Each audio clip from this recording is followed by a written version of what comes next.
Balu grew up in a small, forgotten village. Life there was difficult and every day was a struggle.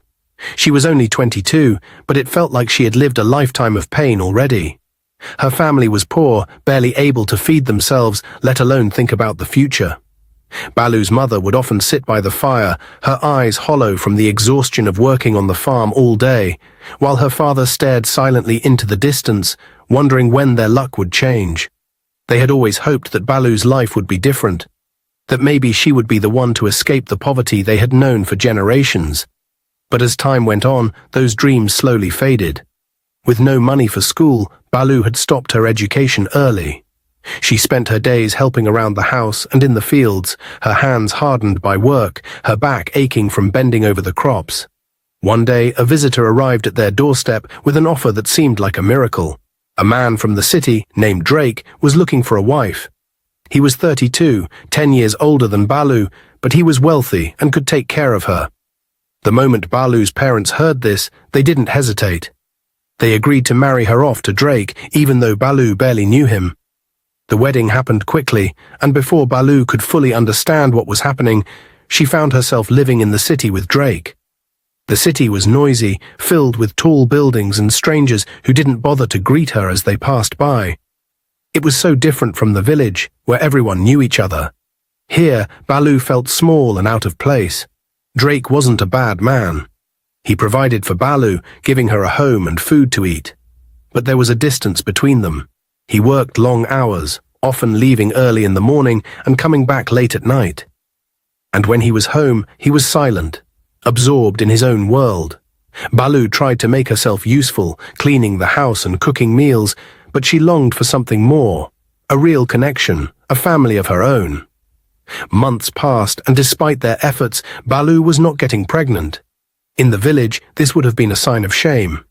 A wife's duty was to bear children, and without them, her value in the eyes of her husband and his family diminished. Drake became increasingly distant, his frustration growing.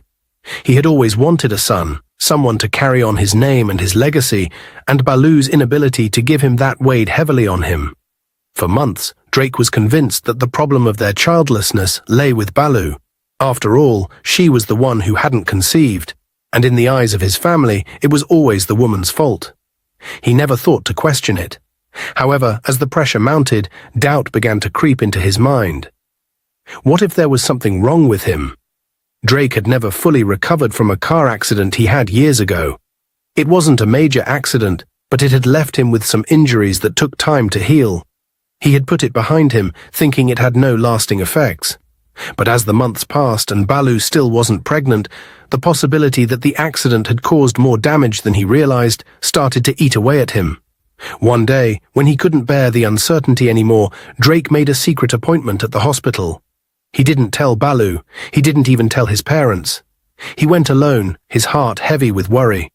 Sitting in the cold, sterile doctor's office, Drake could barely keep still. His fingers drummed nervously against the armrest of his chair as the doctor entered with the results. The doctor, an older man with kind but serious eyes, sat down across from him. "Drake," the doctor began, "I've gone through your medical history, including the injuries from your accident. I'm afraid there's something important we need to discuss." Drake's stomach twisted into knots. He had never felt this kind of fear before. The doctor continued, his voice calm but direct. "The accident you had a few years ago caused more internal damage than we initially thought. It affected your fertility. Right now, you are infertile. It would take the grace of God for you to father a child." Drake blinked, stunned. The words didn't seem real. Infertile? How could that be possible? The doctor explained further. "It's not impossible for you to have children, but it won't happen anytime soon. It could take years, many years, before your body might recover enough to conceive. There's no guarantee, though." Drake felt as if the air had been knocked out of him. His dream of having children, of building a family with Balu, seemed to slip through his fingers. He had never imagined that the problem could be him. The weight of that realization crushed him. He walked out of the hospital that day in a daze. The city streets buzzed around him, people going about their lives, unaware of the storm brewing inside him. Drake's mind raced. What was he going to do? He couldn't tell Balu the truth. What if she left him? What if she saw him as less of a man? The fear of losing her was too much to bear. When Drake got home, he didn't say a word to Baloo about the doctor's visit. He couldn't. He kept it bottled up inside, burying his feelings deep. But the truth gnawed at him, eating away at his confidence and his sense of self. He felt like a failure. Not knowing what else to do, he confided in his parents. He didn't tell them everything, just the part about his infertility. His father listened quietly, while his mother's face twisted with worry. "We have to do something," his mother said, her voice sharp with urgency. "Drake, you can't let this ruin your marriage." Drake didn't know what to say. He sat silently as his mother and father exchanged a glance, as though they were thinking the same thing. It was his mother who spoke first. "There's a way to fix this," she said slowly, her words careful, as if she knew the weight they carried. "You won't be able to father a child, but your brother can." Drake looked up sharply, his heart skipping a beat. He understood immediately what his mother was suggesting, but the idea was horrifying. "No," Drake muttered, shaking his head. "You don't have a choice," his mother continued, her tone firm. "We need an heir, and Baloo needs a child. If your brother steps in, no one needs to know. Baloo will never have to find out about your condition. She'll think the child is yours." Drake's father finally spoke up, his voice low and serious. "It's the only way, Drake. You can't let her leave you. We can't let this family name end here." Drake was torn. He didn't want to go through with such a plan, but the thought of losing Baloo terrified him. She had become the only bright spot in his life, even though things were difficult between them now. He couldn't imagine his life without her, and he couldn't face the shame of admitting that he was the reason they couldn't have children. His parents pressed on, urging him to agree. They said it was for the best, that it was better than risking the truth coming out and Baloo leaving him. Slowly, Drake's resistance began to crack. Drake wrestled with the idea for days, unable to find peace. Every time he looked at Baloo, guilt gnawed at him. She was innocent, unaware of the storm swirling around her. She still hoped for a child, still believed that it was just a matter of time. He watched her go about her daily tasks, her quiet patience and gentle smile filling him with a deep sense of shame. She didn't deserve this, but the fear of losing her, the fear of being seen as less of a man, held him back from telling her the truth. Eventually, under the crushing weight of his parents' expectations and his own fears, Drake agreed to their plan. He would let his brother sleep with Baloo in secret. It was the only way to preserve his marriage, to save face, and to avoid the shame of infertility. The day finally came when Drake's brother Matthew arrived at the house. Drake had been dreading this moment. His stomach was in knots, his mind racing with guilt. He still couldn't believe he was going through with this plan. But his parents had insisted, and his own fear of losing Baloo pushed him forward. When Matthew knocked on the door, Drake opened it, his face tight with unease. Matthew stepped inside with a casual grin on his face. He was tall, with a confident swagger, and as he walked into the house, his eyes immediately fell on Baloo. Baloo was standing in the kitchen, her back to them as she prepared dinner. The soft evening light made her skin glow, and her long hair fell down her back in waves. Matthew's smile widened. He had heard about Baloo before, but seeing her in person took his breath away.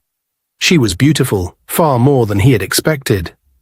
Matthew's eyes lingered on her, and he let out a low whistle, clearly impressed.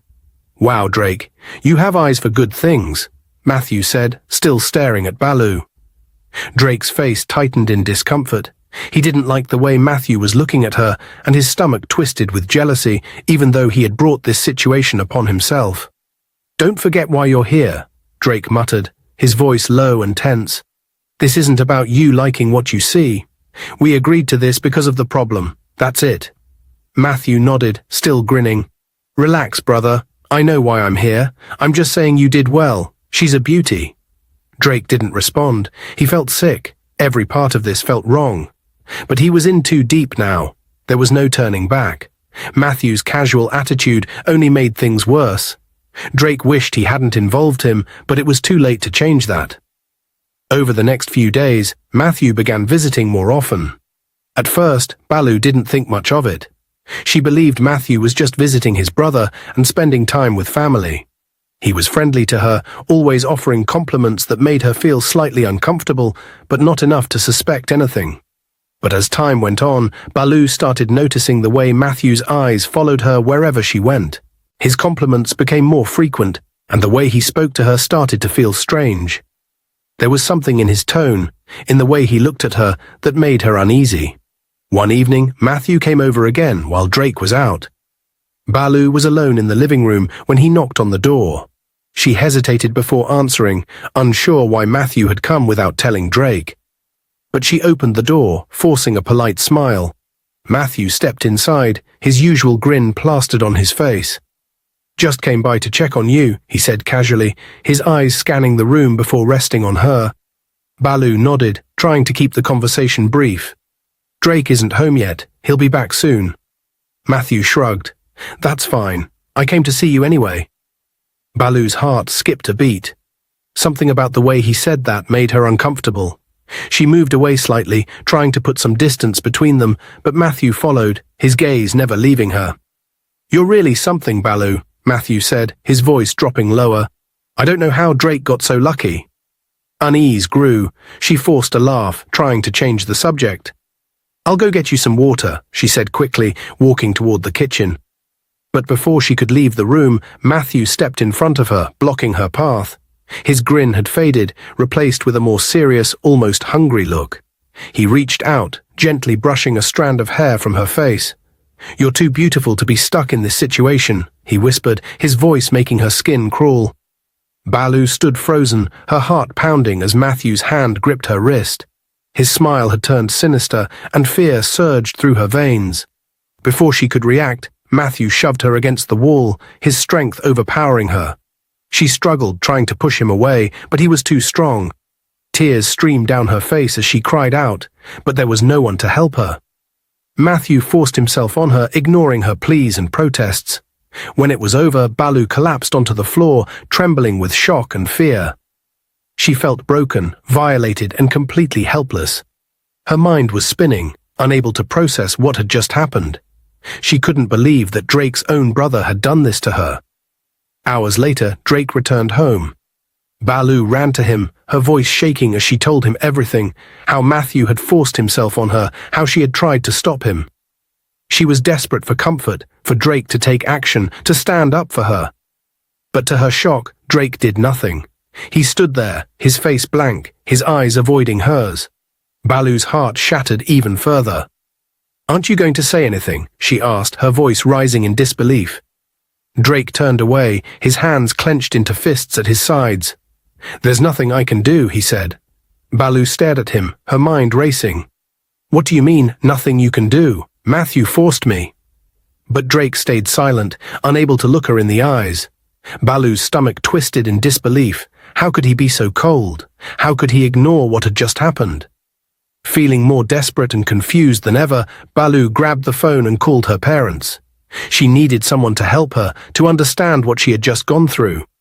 But when her mother picked up and she explained the situation, the response was even more devastating. "Balu," her mother said gently, "your husband's family already told us about this. We knew." Balu's heart stopped.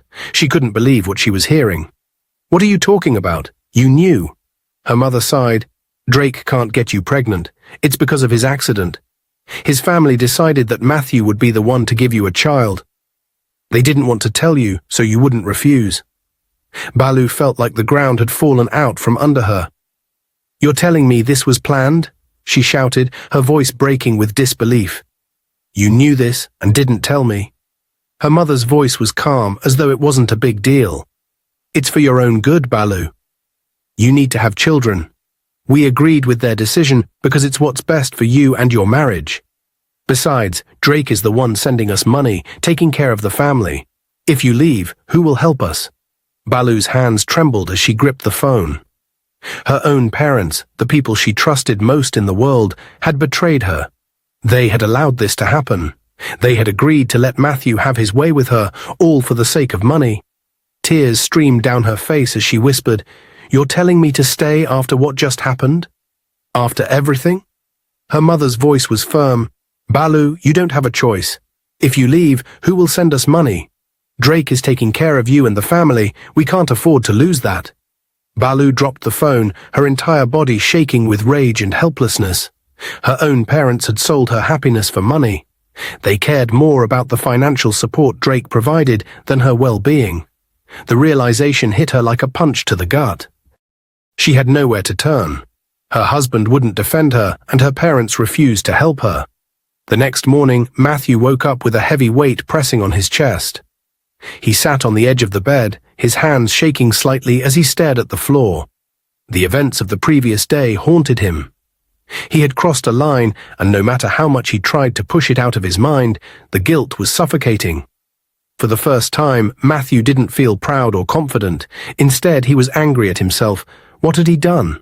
Balu hadn't wanted any of this, and now he had hurt her, violated her trust. It was supposed to be just a plan, something quick to help his brother, but now it felt much worse. Matthew clenched his fists in frustration. He paced around the room, trying to calm himself down, but the thoughts kept swirling in his head. He didn't want to be part of this anymore. He couldn't. But more than that, something deeper had begun to grow in him, a feeling he hadn't expected. Matthew had fallen for Balu. The thought hit him like a slap in the face. He loved her. Matthew knew he couldn't keep this to himself. He had to tell his brother. He approached Drake and confessed that he couldn't continue with the plan. The guilt and shame were unbearable. Drake, however, reacted with anger. To him, Matthew was backing out at the most critical moment, and the fact that Matthew admitted to having feelings for Balu made things worse. Drake saw this as a betrayal. His brother was supposed to help him, not fall for his wife. Drake's frustration boiled over. To him, Matthew's emotions were irrelevant. This was about preserving the family's future, not about love. Drake made it clear that he didn't care about Matthew's feelings for Balu. The plan had to continue, and Matthew was expected to follow through with it, no matter the cost. Despite Drake's fury, Matthew had made up his mind. He couldn't continue hurting Balu or pretending that everything was okay. He couldn't ignore the fact that what they were doing was wrong. Knowing that his decision would further strain his relationship with Drake, Matthew still chose to walk away from the situation. Drake's anger reached its breaking point as Matthew walked away, leaving him alone with his rage. He stormed into the bedroom, his mind racing. All he could think about was how his own brother had betrayed him, daring to fall in love with Balu. Without hesitation, Drake grabbed a gun from his drawer, the weight of it heavy in his hand, matching the fury in his heart. As Matthew stood by the door, unaware of what was coming, Drake appeared, gun in hand. Matthew barely had time to process the danger before the deafening crack of the gunshot echoed through the room. Matthew stumbled, collapsing to the ground as blood soaked his shirt. He gasped for breath, his eyes wide with shock, but within moments, his body lay still. Drake stood frozen, the gun slipping from his hand and clattering to the floor. The reality of what he had done sank in, and he knew there was no turning back. In a daze, he grabbed his phone and called the police, confessing everything. His voice was hollow as he waited for them to arrive. When the police came, they found Drake standing over Matthew's body, numb and unresisting. He was arrested on the spot, his future as shattered as the family he had destroyed. Meanwhile, Balu couldn't stay in the house any longer. Everything had crumbled around her, leaving her with nothing but pain and confusion. She gathered what little she had and left, seeking comfort with her childhood friend who lived nearby. Her heart was heavy with grief, but she knew she had to escape the nightmare her life had become. Leaving behind the chaos, Balu walked away, uncertain of what the future held, but determined to find peace away from the darkness that had consumed her home. Dear viewers, what lessons did you take away from this dramatic tale? We'd love to hear your thoughts in the comments below. If you enjoyed the story, give us a thumbs up, share it with friends, and hit that subscribe button. Don't forget to turn on notifications so you never miss out on our latest updates. Thanks for watching and stay blessed.